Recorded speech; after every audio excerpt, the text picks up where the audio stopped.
Baik, Assalamualaikum warahmatullahi wabarakatuh. Oh, salam. Saya Huli Murdi Zamzam dari Dames Juris. Malam hari ini mau berdiskusi seperti diskusi-diskusi sebelumnya, tapi kali ini sama Mas Nabil Nizam.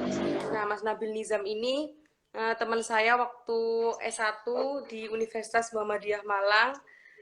Ya, pada malam hari ini kita akan mendiskusikan berkaitan dengan oligarki dan dinasti politik dalam pilkada. Nah, teman-teman, sebenarnya isu kita pada malam hari ini, kita gunakan isu ini karena bentar lagi menjelang pilkada ya Mas ya, pada 3 September tahun 2020 ini. Nah, sebenarnya pilkada ini diundur ya Mas ya, jadi 3 September ini. Nah, teman-teman perlu kita ketahui bahwa pengertian dari oligarki itu sendiri adalah merupakan suatu bentuk pemerintahan yang kekuasaannya dimiliki atau dipegang hanya oleh kelompok elit tertentu atau kelompok orang tertentu dalam suatu pemerintahan. Nah, perlu kita ketahui sebenarnya oligarki ini adalah bentuk pemerintahan. Tapi karena seiring dengan budaya dalam suatu negara itu, oligarki ini menjadi suatu sifat dalam pemerintahan, bukan menjadi bentuk sistem pemerintahan lagi, tetapi digunakan sebagai budaya atau sifat dalam suatu negara itu sendiri. Sebenarnya negara-negara yang menggunakan sistem pemerintahan oligarki ini seperti Uni Soviet dan juga Afrika Selatan. Tapi karena suatu sistem dalam suatu negara itu yang semena-mena atau dikuasai oleh kelompok tertentu, sehingga dapat dikatakan bahwa negara tersebut menggunakan sistem pemerintahan yang sifatnya oligarki. Nah, pengertian dari dinasti politik itu sendiri sebenarnya hampir sama ya Mas dengan oligarki. Cuman bedanya kalau dinasti politik ini pada keturunan dari pemimpin tersebut atau sanak saudara dari pemimpin tersebut. Nah, sebenarnya dinasti politik ini teman-teman itu disebabkan oleh beberapa hal. Di antaranya seperti suatu sistem demokrasi dalam suatu negara ini yang semakin dinamis sehingga mengakibatkan elit politik itu dia semakin menguasai secara bebas sistem pemerintahan dalam suatu negara itu sendiri. Kemudian besarnya mahar politik, karena mahar politik itu besar dan tidak mau rugi sehingga itu dikembalikan lagi kepada anak maupun saudara dari seseorang yang sedang memimpin dalam suatu negara itu sendiri. Nah, pada malam hari ini saya ingin berdiskusi dengan Mas Nabil sebenarnya pandangan mengenai oligarki dan dinasti politik dalam pilkada ini seperti apa, sebab-sebabnya dan juga akibat-akibatnya. Silahkan Mas Nabil untuk menjelaskan. Oke. Baiklah, bismillahirrahmanirrahim. Assalamualaikum warahmatullahi wabarakatuh. Waalaikumsalam warahmatullahi wabarakatuh. Ya, karena masih dalam nuansa Idul Adha ya, saya ucapkan selamat Hari Raya Idul Adha bagi saudara-saudaraku yang merayakannya. Membuka diskusi pada kesempatan kali ini, izinkanlah saya mengutip pernyataannya Friedman. Beliau pernah mengatakan, kutipan ini saya ambil juga dari bukunya Margarito Kamis. Beliau mengatakan bahwa individual rights balances with individual the democratic conception of the rule of law balances with individual rights with individual legal responsibility. Jadi dalam konsepsi negara hukum itu, hak individu seseorang itu berbanding terbalik atau memiliki suatu kesetaraan dengan adanya pertanggungjawaban individu. Nah, logikanya semakin besar hak kita, maka akan semakin besar pula pertanggungjawaban kita. Nah, kalau katanya Prof. Satipto Raharjo, itu kan ada hak konkret sama hak umum. Nah, kalau dalam hal kekuasaan, berarti kan ada hak konkret. Kekuasaan itu lawannya adalah pertanggungjawaban. Ya kan? Nah, kembali kita coba mengulas kepada tema kita ini kan tentang oligarki dan politik dinasti ya. Dinasti politik atau politik dinasti? Kan ini Bahasa umumnya dinasti ya. politik. Oke, bahasa umumnya dinasti politik dan yang banyak kita kenal adalah dinasti politik. Padahal sejatinya dinasti politik dan politik dinasti itu dua hal yang berbeda. Nah, kalau kita memandang dinasti politik, maka kita akan memandang suatu realitas tentang banyaknya kerabat, sanak famili. Ya kayak katanya, kayak lagu Iwan Fals itu kan. Kan DPR itu tempatnya, bukan tempatnya sanak famili. Tapi ini Iya. sekarang kita ngomongkan pilkada. Iya. Nah, tapi kalau politik dinasti itu artinya adalah suatu strategi. Nah, pertanyaan fundamentalnya itu begini.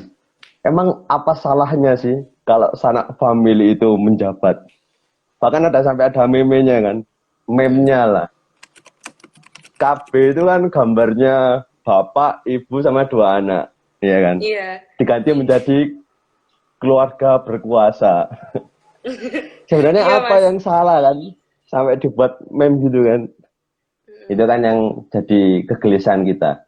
Maka pengangkatan terhadap suatu isu, pengangkatan isu untuk dikaji itu pasti berlandaskan pada suatu masalah.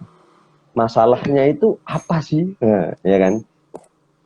Nah, kalau mengingat masalahnya apa, sebenarnya ini nanti Mbak Holly mungkin bisa diluruskan kalau saya salah ya kan.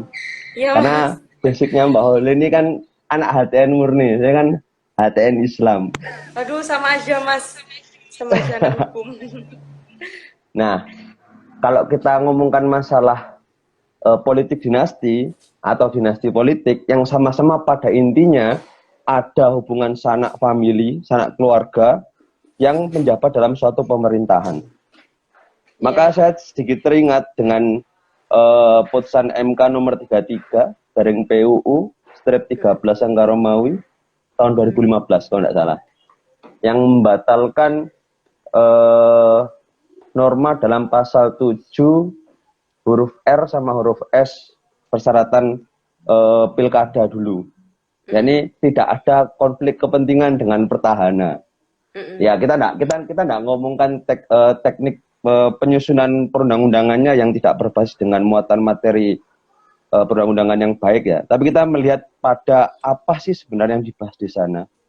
Di sana itu menarik pernyataannya Saldi Isra bahwasanya sebenarnya hadirnya suatu pembatasan terhadap petahana itu kan kemungkinan besar kan petahana itu akan menyalahgunakan kekuasaannya sehingga ada namanya konflik of interest kan. Nah, terus apakah anaknya itu akan melaksanakan konflik of interest? Apakah mungkin anaknya juga? Padahal kan yang berkuasa kan bapaknya. Apakah anak, oh enggak, saya itu pengujiannya calon bupati atau gubernurnya? Bupati nggak salah, Goa di Goa. Saya kurang tahu ya. Saya kurang ingat. Nah, masa iya anaknya itu juga termasuk orang yang akan berpotensi menyalahgunakan jabatannya? Nggak mungkin kan yang penjabat kan bapaknya. Terus anaknya itu siapa? Ya kan? Toh ketentuan dalam pasal 28 JUD NRI 1945 itu kan suatu hak asasi manusia itu, suatu hak, saya nggak ngomong hak asasi ya, karena International Convention on Civil and Political Rights itu kan menyebutkan bahwa hak politik itu tergantung pada negara. Jadi dia bukan hak asasi, tapi hak itu hak, hanyalah hak. Ini kalau nggak salah buka bukunya Mas Mahsud Al-Badrin itu. Nah, di sana itu disebutkan bahwa pasal 28 JUD NRI 1945 itu kan menyebutkan bahwa sebenarnya pembatasan terhadap hak itu dapat dilaksanakan sebatas dia sebagai jaminan atas hak asasi manusia yang lainnya. Contoh kasusnya, ini ya, Mas, ini pada 2000, ya. hak pribadi dibatasi karena hak komunal. Oh ya, itu Mbak ya. Nggak salah putusannya MK tahun 2003 pas masalah nggak boleh nyalonnya anggota, partisipan, dan siapa-siapanya komunis lah ya. Kalau nggak salah, itu pembatasan pribadi. Kenapa pembatasan hak itu bisa dilaksanakan dalam undang-undang, tapi pembatasan dalam undang-undang itu juga harus berdasarkan pada kepentingan komunal. Nah, bahasa sehari-hari kita, ya BTW itu siapa sih yang terlanggar, ya kan? Iya. Kalau semisal apa namanya, anaknya bupati kah, anaknya wali kota kah, istrinya bupati kah, itu akan menjabat, ya kan? Jadi sejatinya tidak ada permasalahan karena kenapa? Karena petahana itu, yang dimaksud petahana itu kan yang menjabat, anaknya bukan petahana, ya kan? Oke, itu kalau kita lihat sebagai suatu realitas dalam dalam hukum ya, dalam konteks hukum, mohon maaf, dalam konteks peraturan perundang-undangan. Saya ingin mencoba untuk melihatnya dalam kacamata lain. Kalau semisal kita hanya berlandaskan pada permasalahan peraturan perundang-undangan, tentu tema ini tidak perlu diangkat. Artinya ada common sense of justice yang ada di antara kita. Ternyata ini tuh tidak boleh. Tapi kita tidak punya alasannya kan. Apa alasan yang tepat untuk membatasi anaknya Sultan lah bahasa kita. Anaknya Sultan mau nyalon ya. Bahasanya orang Malang ya karepe dhewe tah ya kan. Mas kebetulan dulu pernah beberapa kali riset masalah topik ini. Nah itu kalau saya lihat di beberapa daerah yang katanya dinasti politik ya seperti Banten, kemudian Lampung, Bima, itu menimbulkan kerugian negara yang cukup besar. Misalnya kayak di Banten itu kalau nggak salah kerugiannya 79,79 miliar Mas, karena dia korupsi alat kesehatan. Jadi mungkin yang dikhawatirkan itu adalah bentuk tindak pidana korupsi yang akan ditimbulkan seperti itu, Mas. Oke, baiklah. Saya memaklumi kekhawatiran itu yang mungkin bisa jadi semua orang akan merasa seperti itu. Karena kekuasaan di tangan segelintir orang itu kan cenderung korup kan, katanya Lord Acton. Nah, tapi apakah itu benar-benar alasannya, ya kan? Nanti apakah ketika yang bukan menjabat itu bukan keluarga anak familinya, maka korupsi, kerugian negara itu tidak akan terjadi. Ya kan? Logika terbaliknya kan seperti itu. Ya belum tentu juga, pasti bisa jadi tetap aja ada. Nah, makanya kita harus menelisik lebih jauh dulu. Apakah benar permasalahan itu adalah masalah dinasti politiknya? Memang saya memaklumi kekhawatiran itu, bahkan kalau teman-teman tahu ya, kalau tidak salah Fuad Amin dari Sampang itu kan sultannya Madura. Kenapa kok saya sebut sultannya Madura? Karena beliau itu sudah menjabat jadi bupati 2 periode, terus periode selanjutnya anaknya jadi bupati, dia jadi DPRD-nya, jadi ketua DPRD-nya. Ya itu kalau rapat itu ya di ruang makan aja sudah cukup ya. Ngapain datang ke kantor pemerintah kabupaten ya. Maksud saya begini. Ternyata dan di balik itu pasti ada banyak ya, di Banten tuh yang Ratu Atut Hoisia itu dan sebagainya. Itu sebenarnya, nah sekarang kita kan ini, Mas, problemanya bisakah kita mengangkat ini sebagai logika? Ya kan? Tadi kan logika terbaliknya apa iya setiap permasalahan itu karena ada dinasti politik? Belum tentu kan. Orang Islam dengan ke sistem kekhilafahannya itu katanya loh ya, katanya sistem kekhilafahannya itu dinasti semua. Abu Bakar siapa namanya Nabi Muhammad? Utsman bin Affan siapanya Nabi Muhammad? Umar bin Khattab siapanya Nabi Muhammad? Ya kan? Kita nggak ngomongkan dinasti yang lainnya, tapi apakah terjadi? Ya kita telisik bersama-sama, ternyata apa sih sebenarnya yang terjadi. Nah, saya mencoba menganalisis ini dalam etika politik. Jadi kalau kita ngomongkan masalah hukum, menurut saya ini sudah clear ya, ini hak asasinya mereka. Namun bagi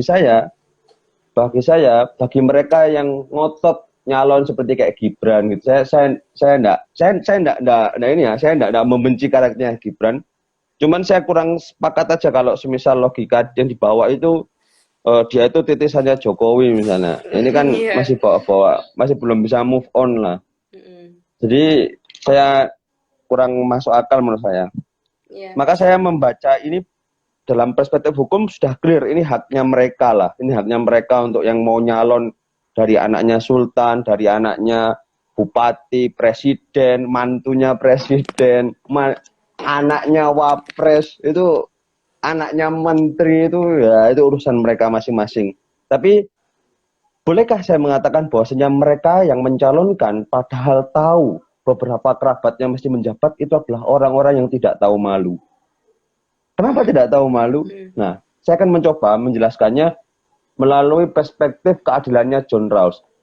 John Rawls itu kan terkenal dengan 2 prinsip keadilannya.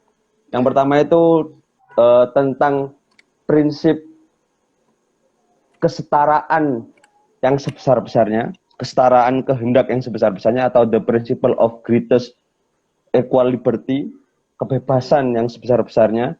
Berarti semakin bebas orang untuk bisa memilih. Artinya begini, kalau semua orang itu memiliki kehendak yang sama tanpa melihat banyak faktor seperti faktor ekonomi dan lain sebagainya, maka akan bisa berlaku adil.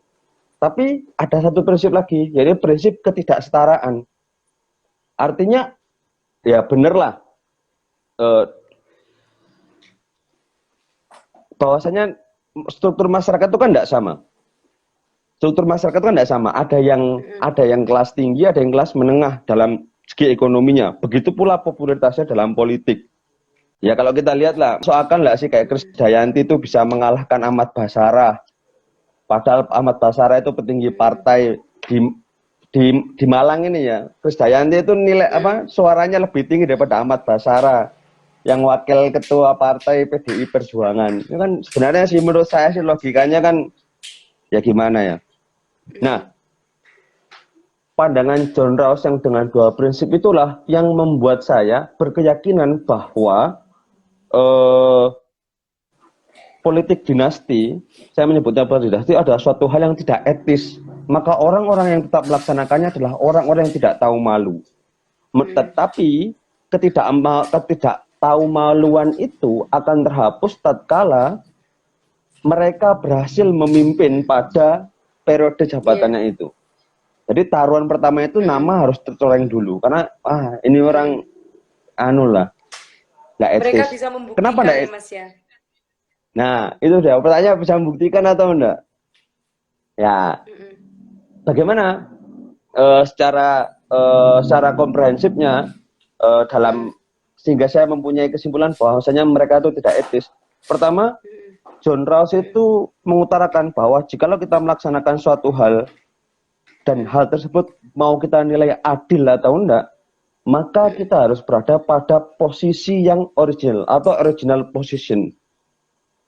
Original position itu adalah di mana kita menempatkan diri sebagai seseorang yang tanpa memiliki potensi apapun, termasuk potensi ekonomi, potensi politik. Tapi ini berbeda dengan status politik ya. Ini berbeda dengan status dia sebagai misalnya, dia sebagai ras kulit hitam. Saya kan ras kulit coklat misalnya. Antara yang brewok dan yang tidak brewok itu kan status alamiah. Tidak bisa diganggu gugat. Nah, pada original position itulah seseorang akan bisa menilai sesuatu baik atau buruk. Dalam keterangannya lebih lanjut, Hotchberg itu mengatakan bahwa apa yang dimaksud dengan original position itu adalah seseorang itu akan beranggapan bahwa apabila terjadi suatu perdebatan akan suatu hal, maka dia akan memikirkan bagaimana jikalau saya ini adalah orang yang mendapatkan perilaku yang paling buruk. Nah, karena kekhawatiran itu, maka mereka akan melaksanakan suatu perbuatan yang sama-sama adil. Karena mereka yang berdiskusi tersebut akan berbicara kemungkinan terburuk bagi mereka masing-masing. Contohnya, dalam hal ini contohnya John Rawls itu mengumpamakan dengan pembagian kue. Jikalau ada kue ini dibagi oleh 2 orang misalnya, saya sama Mbak Holly. Saya bagi 2 kue, kira-kira ini, gimana caranya? Saya pasti mikir gini, aku belum makan dari kemarin, cuma ada roti. Tapi rotinya, ini roti langka. Ini kuenya kue langka. Nah, saya nggak tahu juga pikirannya Mbak Holly gimana. Gimana ya? Pasti kita akan berpikir tentang bagaimana cara yang paling menguntungkan bagi diri kita sendiri. Maka kemungkinan terburuknya adalah menganulir agar si Holly tidak protes dan membuat saya tidak terlalu menyesal atas pilihan saya. Maka saya akan memotong dengan seadil mungkin, dengan serata mungkin. Maka saya ambil kalau potongannya itu jari-jarinya sekian misalnya, berarti kan kita harus mulai dari tengah yang sini. Kita jadi skeptis kan, oh kita harus ini karena kenapa? Nanti bisa jadi lebih besar punyanya Holly daripada punya saya, ya kan? dalam original position itulah seseorang akan beranggapan bahwa dia akan menjadi suatu orang yang paling terlemahkan. Dalam konteks politik, pertanyaannya, pernahkah Gibran, saya kok jadi ngomong Gibran ya? Ya misalnya semisal Gibran ya. Karena saya menurut saya sih mungkin yang dijadikan permasalahan itu Gibran karena nggak punya track record politik kan ya. Iya Mas. Pernahkah Gibran berpikir bahwa seandainya dia bukan anaknya Jokowi, seandainya dia tidak punya harta seperti itu, kira-kira akankah dia masih menyatakan bahwasannya dia itu bukan karena utusan siapa-siapa, karena kehendak pribadinya sendiri? Mungkin atau enggak? Artinya ada ketidaksetaraan. Ketidaksetaraan apa? Ketidaksetaraan potensi. Makanya prinsip keduanya John Rawls itu adalah ketidaksetaraan. Arti ketidaksetaraan itu adalah lebih memberikan banyak porsi kepada mereka yang mudah terlemahkan. Nah, dalam konteks ini, saya tidak tahu ya, mungkin Mbak Oli bisa jawab atau enggak ini ya, masalah apakah sebenarnya pencalonan itu juga dibiayai oleh negara? Pencalonan individu misalnya. Setahu saya cuman ada LHKPN itu ya. Kalau pencalonan itu kan biaya sendiri Mas, sesuai dengan dan juga ada kesepakatan dari partai politik. Nah itu kan. Begini Mas Nabil, kalau saya lihat ya ada beberapa teori, misalnya seperti teori Ghosn, terus kemudian ada juga teori Mintz, itu menyatakan bahwa seseorang yang cenderung korupsi atau melakukan bentuk suatu tindakan korup itu adalah seseorang yang memiliki peluang besar atau dia memiliki suatu peluang untuk dia melakukan tindak pidana korupsi. Jadi yang sebenarnya dinasti politik itu kenapa tidak diinginkan itu juga berkaitan dengan teori-teori yang mendasarkan bahwa ketika adanya suatu peluang yang besar, maka dia bisa melakukan suatu bentuk tindak pidana korupsi. Seperti itu Mas Nabil. Kalau menurut Mas Nabil gimana? Berkaitan dengan peluang itu Mas. Kalau dalam prinsip ekonomi itu kan ada peluang itu kan akan menghasilkan sesuatu yang lebih besar Mas. Jadi peluang, jadi kan ini kan intinya kalau semakin besar peluang maka semakin besar kemungkinan untuk korupsi. Namun pertanyaannya seberapa tepatkah prediksi bahwa mereka yang berpeluang itu pasti akan korupsi? Ya kan? Saya rasa tidak bisa digeneralisir. Kalau semuanya seperti itu nanti akhirnya mereka akan sama sih seperti apa sih Allah, pemohon pada pengujian undang-undang pilkada tahun 2015 itu. Jadi seakan-akan punya stigma bahwa mereka yang anaknya itu adalah orang yang pasti ya kan berbuat korupsi. Padahal belum tentu. Ya kan? Nah, kembali saya coba mengutarakan alasan bahwa alasan itu tidak etis, walaupun makanya kan akhirnya jatuhnya etis atau tidak etis, bukan jatuhnya pada boleh atau tidak boleh. Pertanyaan ya boleh kalau nggak punya malu. Kalau menurut saya loh ya, boleh kalau nggak tahu malu ya boleh, monggo aja jadi calon kan begitu.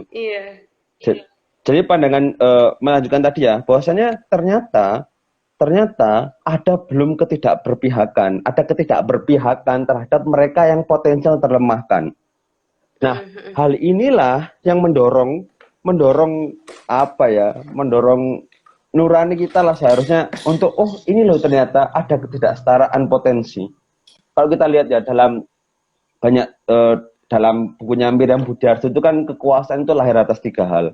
Yang pertama faktor finansial, kedua faktor kekuasaan dalam artian jabatan, dan yang ketiga karena ilmu. Yang punya kuasa ini pasti cuma 3. Kalau ada orang yang pinter, contohnya pinter itu dalam bahasanya alim. Orang itu memang orang yang alim. Orang yang pinter itu disebut dengan ulama. Nah, contohnya misalnya orang yang pinter dalam bidang agama, Kiai Haji Ma'ruf Amin, ya kan? Punya kuasa enggak? Punya. Yang punya finansial, wes enggak usah tanya lagi. Jabatan sudah pasti punya jabatan. Nah, hal inilah yang melatar belakangi juga kenapa politik mereka yang sudah menjabat. Karena sanak familinya akan sekurang-kurangnya mendapatkan 3 kekuasaan. kekuasaan yang pertama itu adalah modal finansial, kedua kekuatan jaringan, dan yang ketiga biasanya adalah posisi dalam partai. Kenapa permasalahan Ratu Atut Khoisyah itu bisa sekuat itu? Karena sanak familinya semuanya di DPD Golkar di Banten. Iya, Mas. Lah, ya kan? Makanya kan banyak orang mengatakan lahirnya politik dinasti itu tidak lain tidak bukan adalah kegagalan partai dalam mengkader kadernya, ya kan? Iya. Tapi ya itu apa ya, case by case lah, kita ndak bisa ndak bisa mengeneralisir, tapi ndak tahu juga ya itu beneran case by case apa enggak. Karena permasalahannya Gibran itu kan sebenarnya PDI Perjuangan sudah punya calon, tapi kenapa masih anaknya Jokowi? Dan sebenarnya ini yang menurut saya paling seru itu nanti Gibran. Saya serunya bukan pas pencalonan, tapi ketika pas sudah jadi itu bisa atau enggak. Iya. Ada dan nanti kita pengen ngitung frekuensi demo di Solo lah nanti. Ada berapa orang, berapa banyak demo di Solo yang tidak puas terhadap kebijakannya. Nah, jadi hingga hari ini menurut saya keberpihakan itu baru jika melihat pada teorinya John Rawls itu sebenarnya baru satu prinsip yang terpenuhi. Ini prinsip apa? Prinsip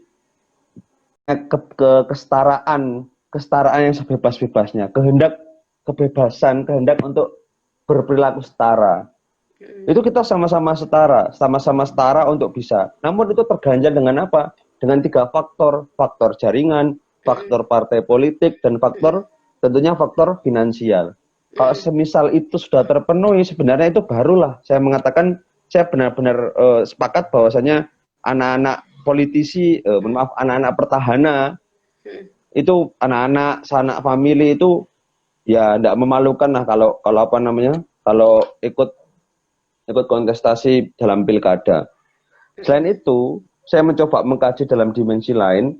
Kalau secara sosiologis sebenarnya munculnya pilkada, munculnya dinasti politik ya sebagai realitas itu sebenarnya terjadi karena kenapa?